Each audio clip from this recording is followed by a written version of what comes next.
అది బీహార్లోని బెగుసరాయి అనే జిల్లాలో ఒక చిన్న గ్రామం. ఆ గ్రామంలో ఒక దంపతులకు ఖుష్బూ అనే చిన్న పాప ఉండేది. ఆ పాప వయసు దాదాపు 1 సంవత్సరం. ఒకరోజు ఖుష్బూ తల్లి పాపకు పాలు పట్టించి పడుకోబెట్టి ఇంటి లోపలికి వెళుతుంది. ఇంట్లో పని పూర్తి చేసుకుని తిరిగి వచ్చినప్పుడు పడుకున్న పాప కనిపించదు. భర్త మరియు ఫ్యామిలీ వాళ్ళకి చెప్పి ఖుష్బూని వెతకడం ప్రారంభిస్తారు. కానీ ఆ పాప ఎక్కడా కూడా కనిపించదు. ఎంత వెతికినా దొరకకపోవడంతో పోలీసులకు కంప్లైంట్ ఇస్తారు ఆ దంపతులు. ఆ తర్వాత ఏం జరిగింది, ఎవరు ఆ పాపను మాయం చేశారో ఈ వీడియోలో చూద్దాం. బీహార్ లోని బెగుసరాయి అనే జిల్లాలో ముషారే గ్రామంలో 1998లో కూలీ పనులు చేసుకునే దంపతులకు జన్మించాడు అమర్జిత్ సాదా. ఆ దంపతులకు అమర్జిత్ సాదాతో పాటు ఒక కూతురు కూడా ఉండేది. అయితే 2008లో అమర్జిత్ సాదా తన చిన్నాన్న 8 నెలల కొడుకుని ఇటుకతో కొట్టి చంపుతాడు. అమర్జిత్ చిన్నాన్న ఇల్లు అమర్జిత్ ఇంటి నుంచి కొద్ది దూరంలోనే ఉంటుంది. ఆ 8 నెలల పిల్లాడిని ఎవరు చంపారు, ఆ పిల్లాడి దగ్గర ఎవరున్నారు అని ఆరా తీయగా అమర్జిత్ ఉన్నాడని తెలుసు. దీంతో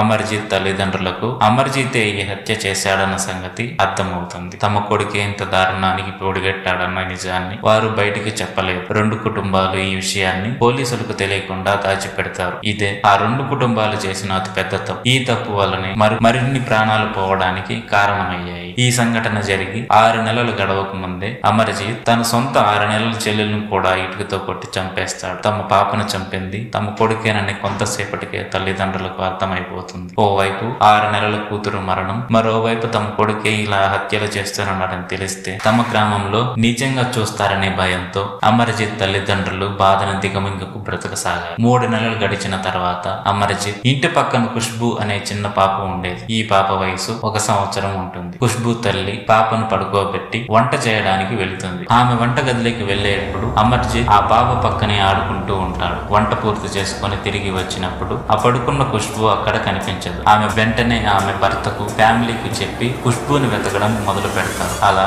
ఎంతసేపు వెతికినా ఖుష్బూ మాత్రం కనిపించదు. చివరగా పోలీసులకు కంప్లైంట్ ఇస్తారు ఖుష్బూ తల్లిదండ్రులు. పోలీసులు ఇన్వెస్టిగేషన్ లో భాగంగా ఖుష్బూ తల్లిదండ్రులను చుట్టుపక్కల వారిని ప్రశ్నిస్తూ ఉంటారు. ఈ క్రమంలో ఖుష్బూ తల్లి తనకు పక్కింట్లో ఉన్న అమర్జిత్ అనే పిల్లాడిపై అనుమానం ఉన్నదని పదే చెప్పడంతో పోలీసులు అమర్జిత్ ను పిలిపిస్తారు. ఖుష్బూ గురించి అడగగా బిస్కెట్ ఇస్తే చెబుతానని నవ్వుతూ అంటాడు. 8 ఏళ్ల పిల్లాడు ఏం చెప్తాడు అని పోలీసులు ఫార్మాలిటీ కోసం అడుగుదామని బిస్కెట్లు ఇచ్చి అడుగుతారు. బిస్కెట్ తిన్న తర్వాత ఇప్పుడు చెప్పు అని పోలీసులు అడగగా ఇటుకతో కొట్టి పడుకోబెట్టాలి అని నవ్వుతూ అమర్జిత్ చెబుతాడు. ఎక్కడ పడుకోబెట్టావు అని పోలీసులు అడగగా అమర్జిత్ ఇక్కడే కొంచెం దూరంలో అని ఒక ప్లేస్ కు తీసుకెళ్లి అక్కడ పడుకోబెట్టాను అని అక్కడ ఒక ప్రదేశాన్ని చూపిస్తాడు అమర్జిత్. పోలీసులు ఆ ప్రదేశంలో ఒక గుంతను చెట్టు కొమ్మలతో కప్పి ఉంచడం గమనిస్తారు. ఆ కొమ్మలను పక్కకు జరిపి చూడగా అక్కడ ఖుష్బూ శవం కనిపిస్తుంది. ఒక్కసారిగా పోలీసులకి ఫ్యూజ్ అవుట్ అవుతాయి. ఇంకెవరినైనా ఇలాగే చంపావా అని పోలీసులు